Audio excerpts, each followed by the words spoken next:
இப்போ ஊடகங்கள்ல we sentiment விக்கிரவாண்டியா வேளச்சேரியான்னு பேசினப்போ நம்ம பத்திரிகையாளருக்குள்ள பேசிக்கும் போது விளையாட்டா சொல்லுவோம், விக்கிரவாண்டி வரைக்கும் எலெக்ஷன் பிரச்சாரத்துக்கு டெய்லி போயிட்டு வர மாட்டாரு, கண்டிப்பா வேளச்சேரியா தான் இருக்கும் அப்படின்னு. ஆதவர்ஜுனாவே வந்து என்னன்னா வட சென்னை தான் மக்கள் மக்கள் கஷ்டப்படுற ஏரியால தான் வந்து தளபதி போட்டியிட போறாரு, பெரம்பூர் தான் வச்சுக்கோங்க, ஆனா இன்னும் கன்ஃபார்ம் ஆகல, ஆனா சொல்லிக்கலான்ற மாதிரி அந்த தேர்தல் அந்த ஆலோசனை கூட்டத்துல நிர்வாகிகள் கூட்டத்துல பேசியிருக்காரு. ஆஹ் ஜூனியர் விகடன் மாதிரி பத்திரிகைகளும் எக்ஸ்க்ளூசிவா தகவல்களை வெளியிட்டாங்க. அது உண்மைதானா தொடர்? பெரம்பூர்ன்றது கிட்டத்தட்ட முடிவு ஆயிடுச்சா? இல்ல இப்ப நம்ம எந்த தொகுதியில வேணாலும் நிக்கலாம், 234 தொகுதி எங்க வேணாலும் நிக்கலாம்.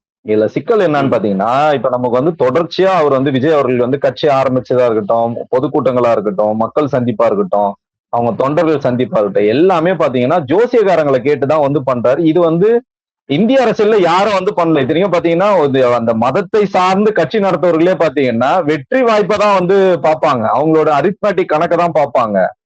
இது வெறும் வந்து ஜோசியத்தை வரைக்கும் நம்பி வந்து யாரும் வந்து யாருமே இறங்குனதே இல்லை. அந்த கட்சி அதான் சொல்றேன்னா, அந்த மத நம்பிக்கை கொண்டவர்களே அந்த மாதிரி இருக்கிறவங்களே பாத்தீங்கன்னா மக்களை நம்பிதான் வந்து எலெக்ஷன்ல நிக்கிறாங்களாண்டி, ஜோசியத்தை நம்பியோ மதத்தை நம்பி யாருமே களத்துல இல்லை. இவர் வந்து ஒரு சிறுபான்மையின் காவலரா சொல்றாரு, ஒரு காஸ்ட் நியூட்ரலா வராரு. இப்படி வரும்போது பாத்தீங்கன்னா இந்த மாதிரி வந்து ஜோசியத்தை வந்து முன்னெடுத்து வர்றதுன்றது உள்ளபடியே வந்து இது தவிர்க்கணும். அவர் வந்து நிச்சயமா வந்து தவிர்க்கணும். இப்ப சொல்லுகின்ற இந்த பிரச்சாரங்கள், இந்த மாதிரி அவர் சொல்லுகின்ற குற்றச்சாட்டுகளை மறுக்கும் விதமா உண்மையிலே அவர் பெரம்பூர்ல போட்டிட்டாருன்னா நல்ல விஷயம்தான். அதை தான் நம்ம வந்து எதிர்பார்க்கிறோம்.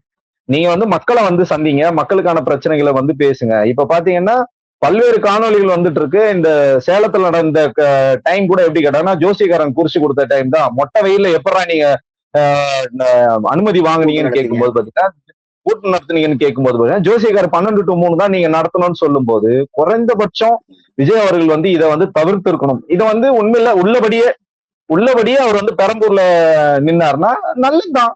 அதைதான் நம்மளும் எதிர்பார்க்கிறோம். விஜய் அவர்கள் வந்து களத்துக்கு வரணும், அரசியல் பண்ணணும்ன்றதா எல்லாரோட நிலைப்பாடும்.